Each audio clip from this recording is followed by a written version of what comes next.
18 সালে আমরা সবাই মিলে একটা লাস্ট প্রচেষ্টা ছিল নির্বাচনে যেয়ে দেখার যে নির্বাচন ঠিকভাবে হয় কিনা, ওখানে প্রমাণিত হয়ে গেছে। তার প্রেক্ষিতে 24 আমরা নির্বাচনে যাইনি, কিন্তু এর মাঝে অনেক লোকাল নির্বাচনেও কিন্তু আমরা যাইনি, কারণ আমরা দেখেছি আওয়ামী লীগ এটা ডাকাতির নির্বাচন করবে। সো তাদেরকে যতটুকু মিনিমাম আমরা করতে পারি যে নির্বাচনে যে তাদেরকে একটা স্যাংশন দেয়া, তাদেরকে একটা অ্যাপ্রুভাল দেয়া, এইটুকু যেন আমরা না দিই, এখান থেকে আমরা বিরত থেকেছি। ইসলামী আন্দোলন কি বিরত থেকেছে? ইসলামী আন্দোলন প্রত্যেকটা নির্বাচনে অংশগ্রহণ করেছে। সো তাহলে সেই নির্বাচনগুলো যদি ওনাদের কাছে মনে হয়ে থাকে যে নির্বাচনের করার মতো গ্রহণযোগ্য আপনার অ্যাটমসফিয়ার ছিল, তাইলে এখনও গ্রহণযোগ্য অ্যাটমসফিয়ার আছে। পরপর 3টি নির্বাচনের দায়িত্ব পালন করা কর্মকর্তাদের সরিয়ে রাখার বিষয়ে চিন্তা করা হয়েছে, এই বিষয়গুলোকে কিভাবে দেখছেন? দেখেন, পরপর 3বার যে নির্বাচন হয়েছে, এই নির্বাচনগুলো আসলে নির্বাচন ছিল না কি ছিল এটা নিয়ে নতুন করে আলোচনা করার দরকার নাই।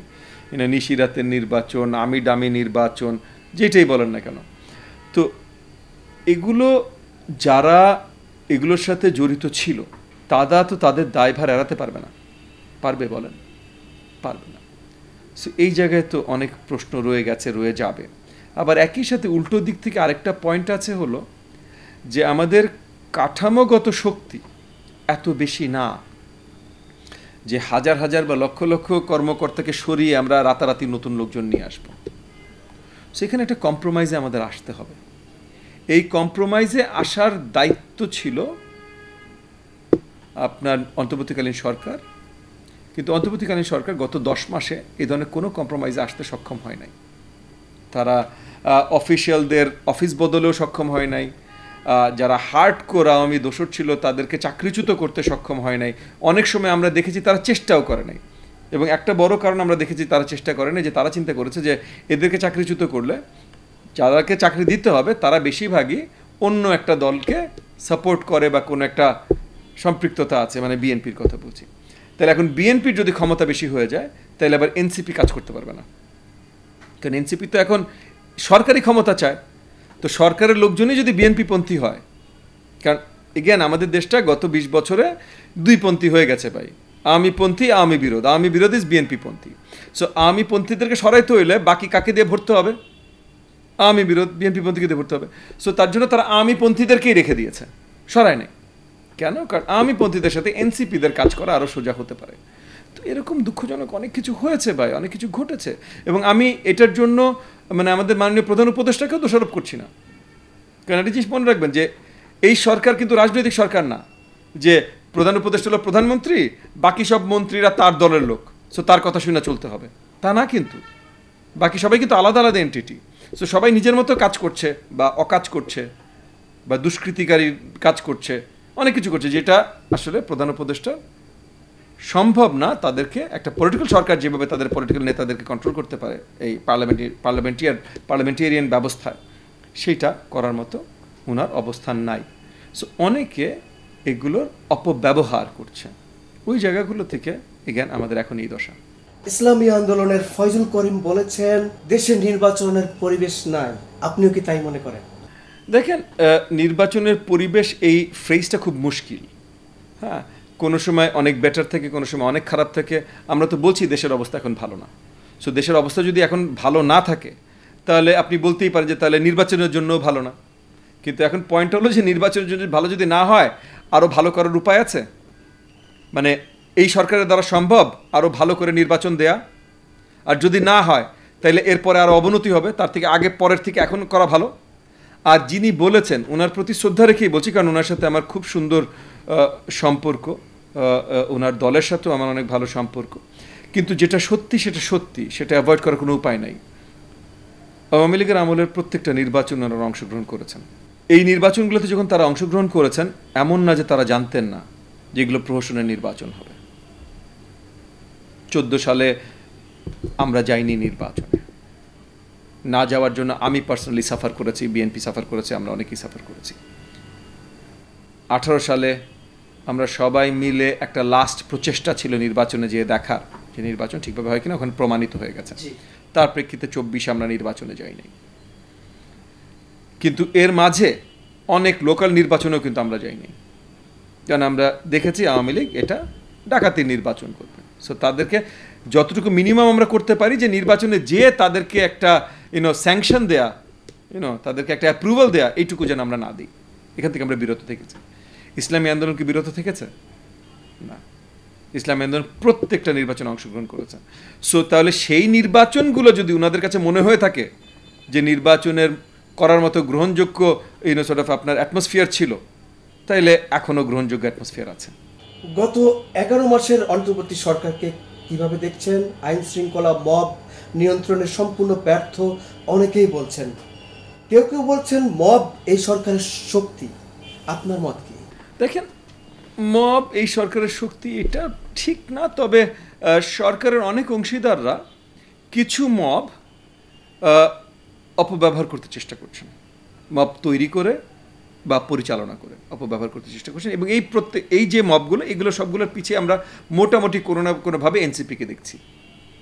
সো এনসিপি যেহেতু রাজনৈতিক স্ট্রাকচারে শক্তভাবে নিজেদেরকে দাঁড়া করাতে সক্ষম হচ্ছে না, সো তারা অনেক জায়গায় মব তৈরি করার কাজের সাথে লিপ্ত হচ্ছে, এবং এটা সরকারের কিছু প্রয়োজনীয়তা ফুলফিল করার জন্যই হয়তো করছে, সেটা ভিন্ন ইস্যু। সো এই জায়গা থেকে আপনি বলতেই পারেন যে সরকার কিছু দূর হলেও মব ব্যবহার করতে চেষ্টা করছে। প্রথমে যে জিনিসটা বললেন আইন শৃঙ্খলা বাহিনীর অবস্থান, এটা আসলে বড়োভাবে উন্নতি হয়নি, যেটা অত্যন্ত দুঃখজনক। কারণ হাসিনা পতনের পর থেকে সবচেয়ে বড় বিষয় ছিল হল আইন শৃঙ্খলা ব্যবস্থা, বিকজ পুরোপুরিভাবে ভেঙে পড়েছিল। সো যেইভাবে আইন শৃঙ্খলা বাহিনীকে দলীয়করণ করা হয়েছিল, তারপর 10 বছর 15 বছর ধরে যেভাবে জনগণের উপরে এই আইন শৃঙ্খলা বাহিনী অত্যাচার করেছিল আওয়ামী বাহিনী হয়ে, তারপর জুলাই আন্দোলনে যেভাবে বিশাল হত্যাকাণ্ডগুলোর সাথে জড়িত ছিল আইন শৃঙ্খলা বাহিনী প্রত্যক্ষভাবে, এরপর অনেক বড় বড় মুভস দরকার ছিল আইন শৃঙ্খলা বাহিনীকে আবার একটা স্টেবল জায়গায় নিয়ে আসা। এই মুভগুলো আমি দুঃখের সাথে বলছি যে এই সরকার করতে অনেক দূরই ব্যর্থ হয়েছে। একেবারে চেষ্টা করে নাই তা না, বাট অনেক দূরই ব্যর্থ হয়েছে। তো এই ব্যর্থতার দায়ভার তো সরকারকে নিতে হবে, এবং যেহেতু ব্যর্থ হয়েছে তার মানে আমরা এইটাও আশা করে বসে থাকতে পারি না যে খুব তাড়াতাড়ি আবার সার্থক হয়ে যাবে। সো এই কারণেই যত তাড়াতাড়ি আমরা অন্তর্বর্তীকালীন সরকারটাকে পেরিয়ে একটা স্টেবল সরকারে আসতে পারি, তত তাড়াতাড়ি হয়তো আমরা এই ইস্যুগুলো অ্যাড্রেস করতে পারবো আরও ভালোভাবে।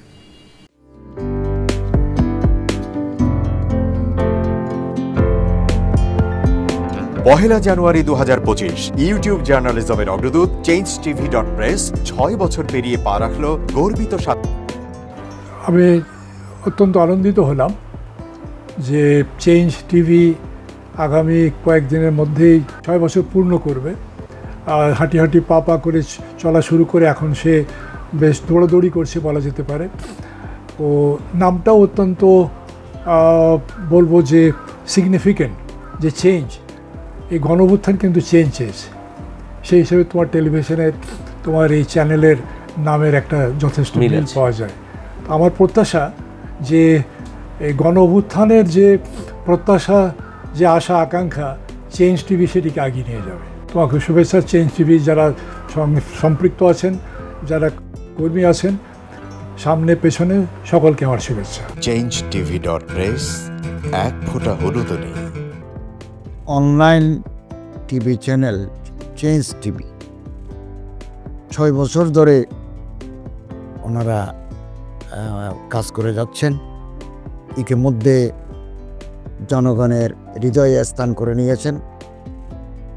প্রায় 22 লাখ সাবস্ক্রাইবার আছে। আর যে কোনো অনুষ্ঠান 10 লাখের মতো মানুষ এটা প্রতিদিন মানুষ দেখে থাকে। আমিও এই চ্যানেল নিয়মিত দেখি। তো চেঞ্জ টিভির পক্ষে আমির মোমিনুল মানিক সাহেবের উপস্থাপনা, প্রশ্নের ধরন, এগুলো জনগণ দেখতে চায়, শুনতে চায়। আমি চেঞ্জ টিভির উত্তরোত্তর সমৃদ্ধি কামনা করছি। changetv.press এক ফোঁটা হলুদ নেই।